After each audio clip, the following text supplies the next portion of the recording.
ইসরায়েলের বনি ইসরায়েল জাতি একসময় ভীষণ দুর্বল হয়ে পড়ে। আশেপাশের অত্যাচারী জাতিগুলো তাদের বারবার আক্রমণ করত।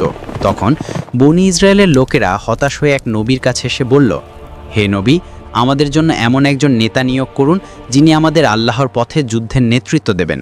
আমরা তার অধীনে লড়াই করব। আল্লাহ তাদের জন্য তালুতকে রাজা মনোনীত করলেন।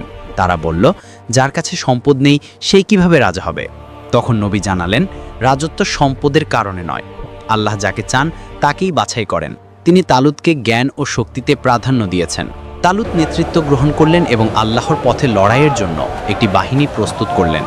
যুদ্ধের পথে তাদের সামনে একটি প্রশস্ত নদী এলো। তখন তালুত সৈন্যদের বললেন, আজ আল্লাহ তোমাদের পরীক্ষা নেবেন।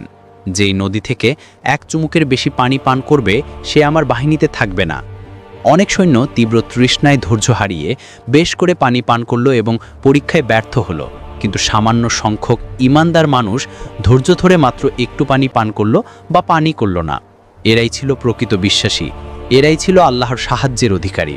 যুদ্ধক্ষেত্রে পৌঁছে তারা দেখল জালুত এক দৈত্যাকার যোদ্ধা। তার শরীরে ভারী লোহার বর্ম, মাথায় শক্ত হেলমেট, হাতে বিশাল বর্শা। প্রতিটি পদক্ষেপে মাটি কাঁপে।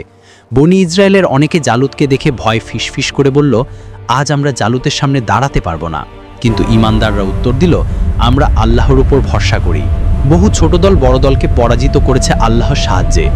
এই বাহিনীর মধ্যেই ছিলেন এক তরুণ, হযরত দাউদ আলাইহিসসালাম।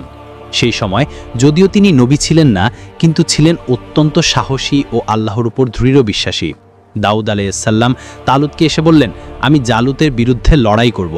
তালুত বিস্মিত হয়ে বললেন, তুমি তো তরুণ, ও তো অভিজ্ঞ যোদ্ধা। তালুত নিজের বর্ম দাউদ আলাইহিসসালামকে পরতে দিলেন, কিন্তু দাউদ আলাইহিসসালাম বর্ম পরে হাঁটতেই পারলেন না। তিনি বললেন, আমার পক্ষে এগুলো দিয়ে লড়াই করা সম্ভব নয়।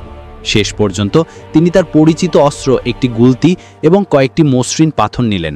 জালুত সামনে দাঁড়িয়ে গর্জে উঠল। সে দাউদ আলাইহিসসালামকে দেখে উপহাস করল, এত ছোট একজন, তুমি কি আমার সাথে লড়তে এসেছ? দাউদ আলাইহিসসালাম দৃঢ় কণ্ঠে বললেন, আমি আল্লাহর নামে তোমার বিরুদ্ধে দাঁড়িয়েছি।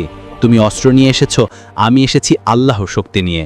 দাউদ আলাইহিসসালাম গুলতিতে পাথর সেট করলেন, আল্লাহর নামে নিশানা করলেন এবং শক্তভাবে ছুঁড়ে মারলেন। পাথরটি যেন আল্লাহর রহমতে সোজা উড়ে গিয়ে আঘাত করল জালুতের কপালে। মুহূর্তেই পাহাড় সম দানব ধপ করে পড়ে গেল মাটিতে। শত্রু বাহিনী ভয়ে ছত্রভঙ্গ হয়ে পালাতে লাগলো। বনি ইসরায়েল দারুণ বিজয় লাভ করল। এই ঘটনার পর আল্লাহ দাউদ আলাইহিসসালামকে শুধু শক্তি নয়, জ্ঞান, বুদ্ধিমত্তা, কিতাব ও ইউন দান করলেন।